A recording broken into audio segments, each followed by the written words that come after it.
जय हिंद दोस्तों, मैं आप सभी का स्वागत करता हूं India number 1 study channel Avanya classes में। आज है 12 मई 2020।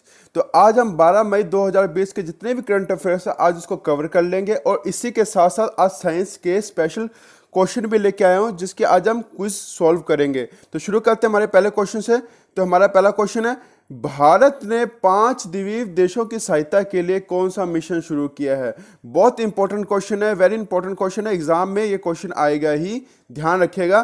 तो भारत ने मिशन वायुयान, मिशन सागर, मिशन थल सेना, मिशन केसरी, 4 ऑप्शन है। इसमें से जो इसका सही आंसर है वो है मिशन सागर।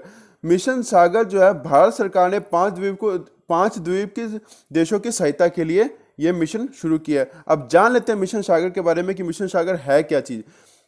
भारतीय नौसेना के जहाज आईएनएस केसरी की तैनाती की गई है। याद रखिएगा, ये डायरेक्ट क्वेश्चन पूछा जाएगा आईएनएस केसरी के बारे में, तो ध्यान रखिएगा ये भारतीय वायुसेना का एक जहाज है जो 2 मेडिकल सहायता टीमों के साथ खाद्य वस्तु, खाने पीने की जो चीजें हैं, HCQ गोलियां जो बुखार के अंदर जो किसी को इन्फेक्शन होता है इसके अंदर ये दवाइयाँ दी जाती है, और सहित गोलियां सहित कोविड संबंधित दवाइयों और विशेष आयुर्वेदिक दवाइयों को लेकर हिंद महासागर के 5 द्वीप, याद रखिए कौन द्वीप है, मालदीव, मॉरिशस, सेजल्स, मेडगास्कर और कोमोरोस के लिए रवाना हो गया है। बहुत इंपॉर्टेंट क्वेश्चन है। अब ये भी जानना आपको जरूरी है कि नौसेना स्टाफ के जो प्रमुख है वो कौन है, एडमिरल करमबीर सिंह।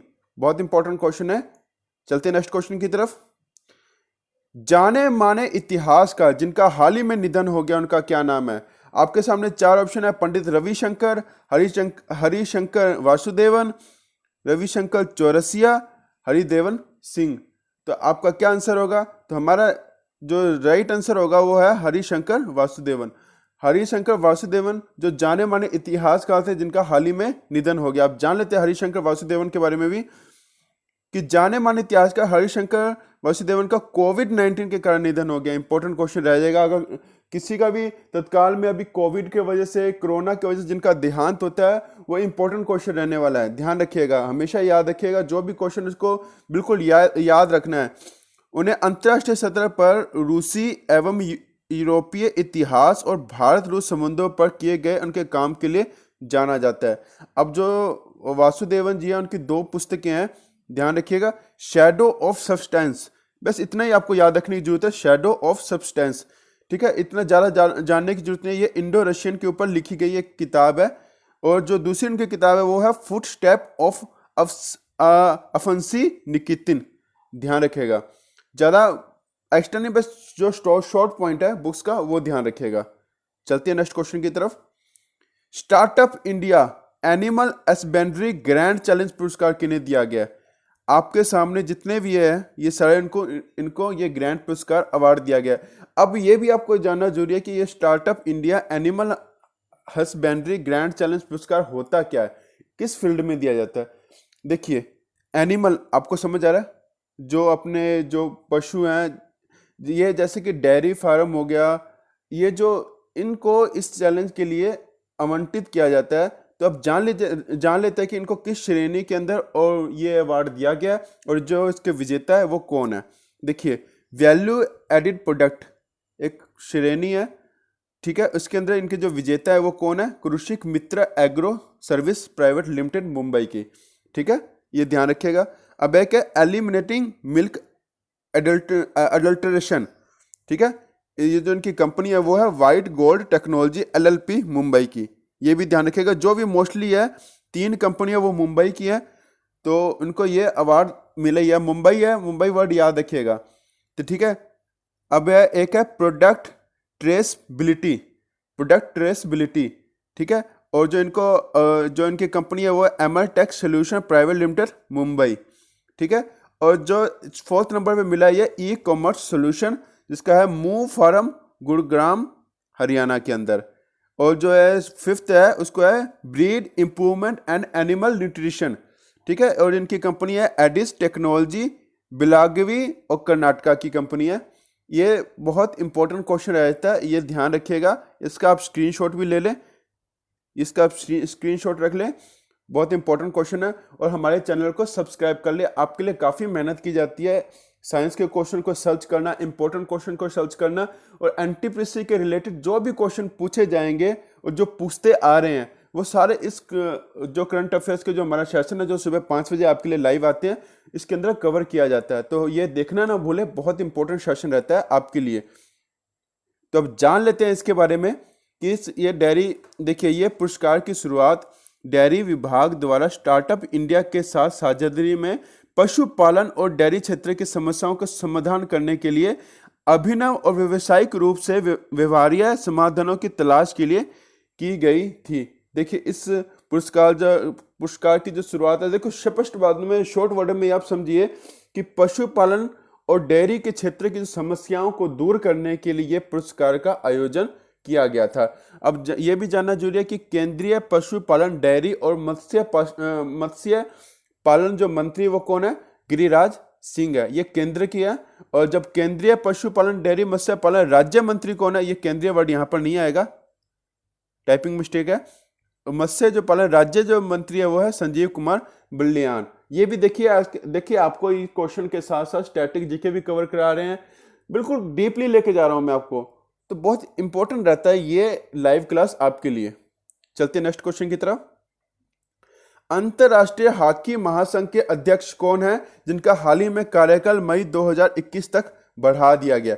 देखिए ये क्वेश्चन हॉकी के रिलेटेड क्वेश्चन है, स्पोर्ट्स रिलेटेड क्वेश्चन है, बहुत इंपॉर्टेंट क्वेश्चन है। देखिए नरेंद्र बत्रा, आपके सामने 4 ऑप्शन है, नरेंद्र बत्रा, सुधीर भार्गव, अनिल कुंबले, विवेक सिन्हा, आपके सामने 4 ऑप्शन है। अब जो आपका जो सही आंसर है वो है नरेंद्र बत्रा जी। नरेंद्र बत्रा जी है वो अंतर्राष्ट्रीय हॉकी महासंघ के जो अध्यक्ष है, और उनका हाल ही में कार्यकाल 2021 तक बढ़ा दिया गया। तब जान लेते हैं अंतर्राष्ट्रीय हॉकी महासंघ के बारे में, जानना जरूरी है, इंपॉर्टेंट है। देखिए फैक्ट कितने हम उठाते हैं आपके लिए। अंतर्राष्ट्रीय हॉकी महासंघ ने नरेंद्र बत्रा जी का कार्यकाल मई 2021 तक बढ़ा दिया है।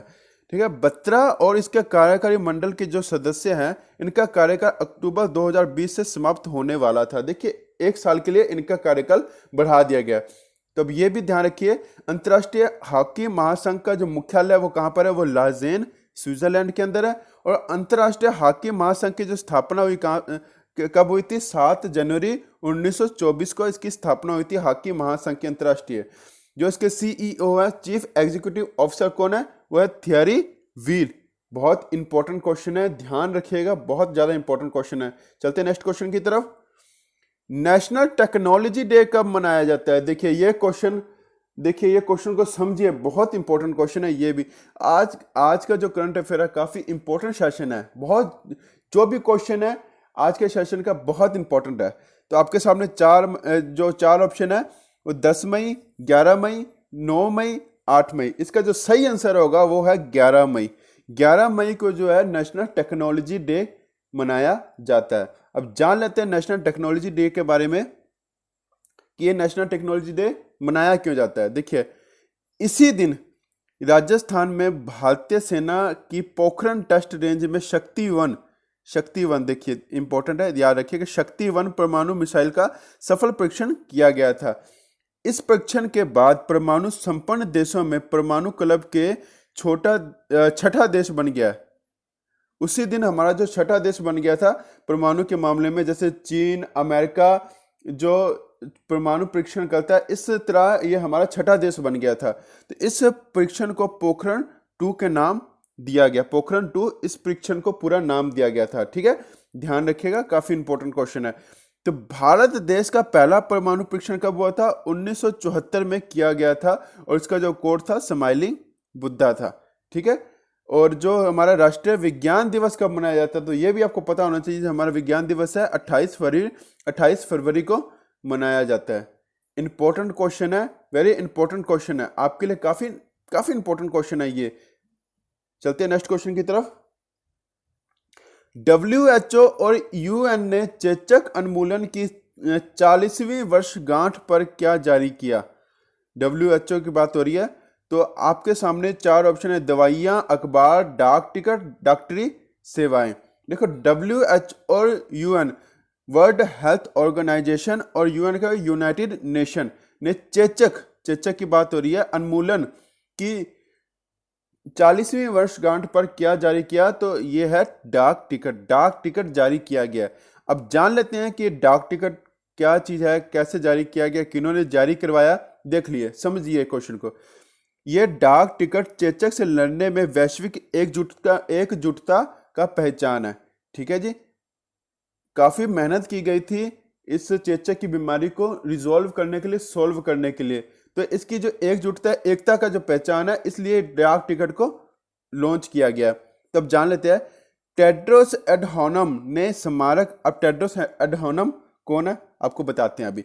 टेड्रोस एडहानम ने इस स्मारक टिकट के लिए संयुक्त राष्ट्र में भारतीय मूल के एक शीर्ष अधिकारी अतुल खरे, देखिए अतुल खरे भारतीय मूल के जो अधिकारी हैं, का आभार व्यक्त किया, जिनके प्रयासों से स्मारक टिकट जारी हो पाया है। भारत के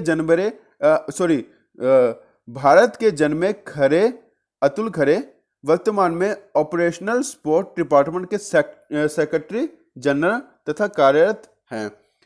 अब जान लेते हैं कि अब आपको मैं बता रहा था कि टेड्रोस एडहानम कौन है। तो WHO के जो मुख्यालय है वो जिनेवा स्विट्जरलैंड, और WHO के जो महानिदेशक है वो टेड्रोस एडहानम है। WHO world health organization full form है, ध्यान रखिएगा। अब जान लेते हैं संयुक्त राष्ट्र संघ मुख्यालय। इसका मुख्यालय कहाँ पर है? न्यूयॉर्क अमेरिका के अंदर है। ठीक है, और जिसका महानिदेशक है एंटोनियो गुटेरिस। यूएनओ मतलब यूनाइटेड नेशन ऑर्गेनाइजेशन। ठीक है जी, ध्यान रखिएगा। चलते हैं नेक्स्ट क्वेश्चन की तरफ। रिजर्व बैंक ऑफ इंडिया के नए केंद्रीय बोर्ड निदेशक कौन बनाए गए? आपके सामने चार ऑप्शन है, तरुण बजाज, अशोक कुमार, शक्तिकांत दास, तरुण सिंह। जो हमारा सही आंसर रहेगा वो है तरुण बजाज। तरुण बजाज जी को रिजर्व बैंक ऑफ इंडिया के नए केंद्रीय बोर्ड निदेशक की बात हो रही है, केंद्रीय बोर्ड निदेशक बनाए गए हैं तरुण बजाज जी को। अब जान लेते हैं इसके बारे में भी। तरुण बजाज जी अतनु चक्रवर्ती जी की जगह लेंगे, इंपॉर्टेंट रहेगा। तो सीधा क्वेश्चन पूछा जाता है कि तरुण बजाज जी जो हाल ही में जो SBI के रिजर्व बैंक ऑफ इंडिया के जो केंद्रीय बोर्ड निदेशक बनाए गए हैं वो किन की जगह लेंगे? तो वो हमारा आंसर रहेगा अतनु चक्रवर्ती जी की जगह लेंगे। तो तरुण बजाज जी जो है केंद्रीय बोर्ड का कार्यभारी संभालने से पहले प्रधानमंत्री कार्यालय में अतिरिक्त सचिव भी रह चुके हैं। इंपॉर्टेंट क्वेश्चन है। अब ये भी जानना जरूरी है कि RBI के जो मुख्यालय वो कहाँ पर है? मुंबई के अंदर, महाराष्ट्र के अंदर। जो इसके जो गवर्नर है वो कौन है? शक्तिकांत दास। हमेशा इंपॉर्टेंट क्वेश्चन ही रहेंगे ये क्वेश्चन। तो जो रिजर्व बैंक ऑफ इंडिया के जितने भी क्वेश्चन है वो इंपॉर्टेंट ही रहते हैं। चलते हैं मैं नेक्स्ट क्वेश्चन पे। रक्षा मंत्रालय ने 37 एयरफील्ड के आधुनिकीकरण के लिए किसके साथ समझौता किया? आपके सामने चार option, DRDO, ISRO, Tata power, Ashok Leyland. तो हमारा जो सही आंसर है वो है टाटा पावर। टाटा के जितने भी क्वेश्चन है हमेशा इंपॉर्टेंट रहेंगे, क्योंकि इस बार आपको पता है कि कोरोना महामारी के अंदर टाटा के जो महानिदेशक है, जो हमारे चेयरमैन है, उन्होंने 1500 करोड़ रुपए का जो योगदान दिया था। तो इस वजह से वो टाटा का जो इम्पोर्टेंट रहने वाला है, तो ये भी ध्यान रखिएगा। तो इसके बारे में जान लेते हैं कि रक्षा मंत्रालय ने वायुसेना के 37 हवाई अड्डों के बुनियादी ढांचे के आधुनिकीकरण के लिए टाटा पावर के साथ समझौता किया है। इसमें लगभग 12 करोड़ रुपए की लागत का खर्चा आएगा। यह आधुनिकीकरण 2 चरणों के अंदर पूरा किया जाएगा। पहले चरण के अंदर हवाई अड्डों को अपडेट किया जाएगा, और दूसरे चरण के अंदर जो लैंडिंग सिस्टम है, एयरफील्डिंग की जो लाइटिंग सिस्टम की स्थापना होगी। तो हमारे जो ये भी जानना जरूरी है कि हमारे जो रक्षा मंत्री कौन है? वो राजनाथ सिंह जी हैं। और टाटा पावर का जो मुख्यालय वो कहाँ पर है? वो है नई दिल्ली के अंदर इनका मुख्यालय। और टाटा पावर के जो अध्यक्ष है वो कौन है? नटराजन चंद्रशेखरन। बहुत इंपॉर्टेंट क्वेश्चन है।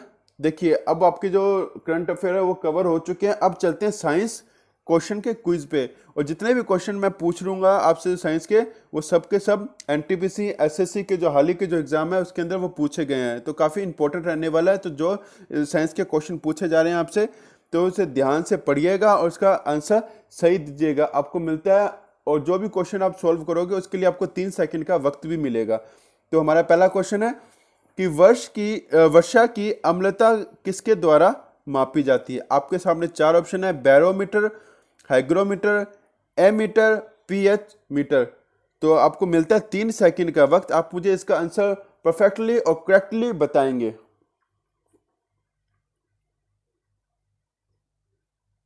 तो हमारा आंसर है पीएच मीटर, वर्षा की अम्लता जो इसको जानने के लिए तो पीएच मीटर का यूज किया जाता है। सेकंड क्वेश्चन है, पायरोमीटर निम्नलिखित में क्या नापने के लिए यूज किया जाता है। पायरोमीटर, तो आपके सामने चार ऑप्शन है, वायु दाब, भूकंप की तेज गति, उच्च तापमान, आर्द्रता।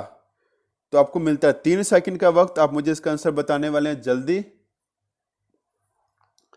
आपको हमारा सेशन कैसा लगा तो आप मुझे इस कमेंट बॉक्स में जरूर बताएंगे, और मैं आपके लिए काफ़ी मेहनत करता हूं, तो एक लाइक तो बनता है। अगर आप लाइक करेंगे तो शेयर भी करिए और सब्सक्राइब करके बेल आइकन को प्रेस भी करें। तो इसका जो सही आंसर है वो है उच्च तापमान। उच्च तापमान को मापने के लिए पायरोमीटर का यूज किया जाता है। चलते हैं नेक्स्ट क्वेश्चन की तरफ।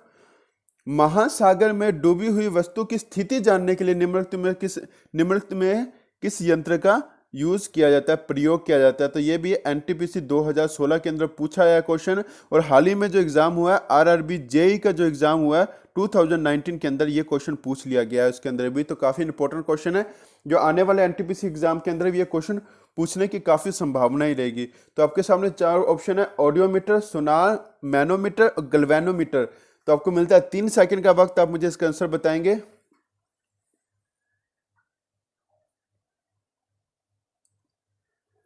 तो इसका परफेक्ट और राइट आंसर है वो है सोनार। सोनार का यूज किया जाता है महासागर के अंदर डूबी हुई वस्तुओं का पता लगाने के लिए। सोनार एक तरह का प्रोडक्ट है, एक तरह की जिसके अंदर रेज निकलती है, किरणें निकलती है, जो किरणें जमीन पे जाके वो महासागर के अंदर मतलब किरणें को डाला जाता है। वो क्या करता है, किरण जो उसकी तह है, मतलब जो उसका सरफेस एरिया है, जो समुद्र का जो सरफेस एरिया है, उससे टच करके वापस वो ऊपर की तरफ रिफ्लेक्ट करती है। इससे उसकी जो गहराई का पता लगाया जाता है। तो चलते हैं नेक्स्ट क्वेश्चन की तरफ। रेफ्रिजरेटर में थर्मोस्टेट का क्या कार्य है। रेफ्रिजरेटर मतलब मैं फ्रिज की बात कर रहा हूं।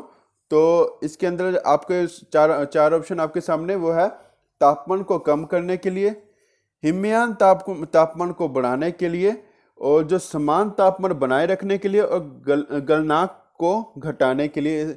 बताइए, ये चार ऑप्शन है, आपको मिलता है 3 सेकंड का वक्त, आप मुझे इसका आंसर बताएंगे कि रेफ्रिजरेटर में थर्मोस्टेट का क्या कार्य है।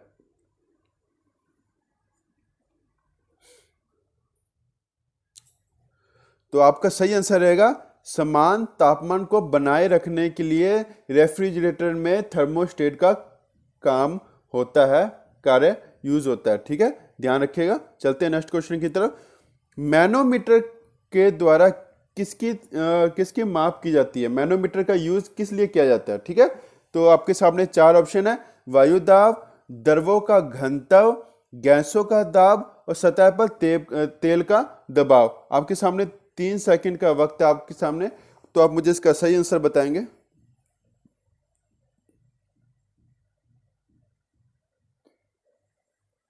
तो दोस्तों इसका सही आंसर है गैसों का दाब। गैस में कितना दाब है, इसको जानने के लिए मैनोमीटर का यूज किया जाता है। वेरी इंपॉर्टेंट क्वेश्चन है। चलते हैं नेक्स्ट क्वेश्चन की तरफ। दूध का घनत्व किसके द्वारा मापा जाता है। ये लैक्टोमीटर नहीं है, ये लैक्टोमीटर, सॉरी ये लैक्टोमीटर है। और लैक्टोमीटर, हाइड्रोमीटर, बैरोमीटर, हाइग्रोमीटर। आपको मिलता है 3 सेकंड का वक्त, आप मुझे इसका सही और परफेक्ट आंसर बताएंगे।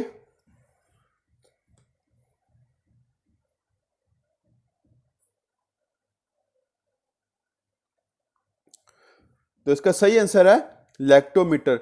लैक्टोमीटर का यूज किया जाता है दूध के घनत्व को, डेंसिटी को जानने के लिए। चलते नेक्स्ट क्वेश्चन की तरफ। निम्न में से किसका उपयोग ऊंचाई नापने के लिए किया जाता है। ठीक है, तो आपके सामने चार ऑप्शन है, बैरोमीटर, प्लानीमीटर, अल्टीमीटर, हाइड्रोमीटर। आपके सामने 3 सेकंड का वक्त है, आप मुझे इसका आंसर बताएंगे, परफेक्टली इसका आंसर मुझे बताएंगे।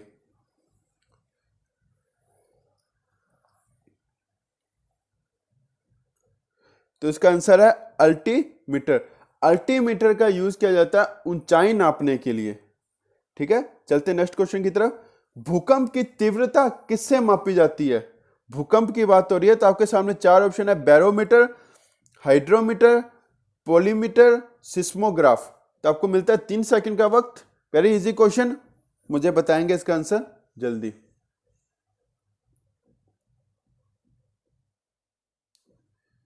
तो इसका आंसर है सिस्मोग्राफ। सिस्मोग्राफ का यूज किया जाता है भूकंप की तीव्रता को नापने के लिए। इंपॉर्टेंट क्वेश्चन है। और ये हमारा सेकंड लास्ट क्वेश्चन है। कार्बोरेटर का उपयोग किया जाता है आपकी बाइक्स के अंदर, स्कूटर के अंदर कार्बोरेटर यूज किया जाता है। इसका उपयोग क्या है, किस लिए उपयोग किया जाता है? आपके सामने चार ऑप्शन है। इंजन में पेट्रोल की आपूर्ति करने के लिए, पेट्रोल के साथ हवा को मिश्रित करने के लिए, पेट्रोल को शुद्ध करने के लिए, या हवा को शुद्ध करने के लिए। आपको मिलता है 3 सेकंड का वक्त, आप मुझे इसका आंसर बताएंगे। वेरी इंपॉर्टेंट क्वेश्चन है।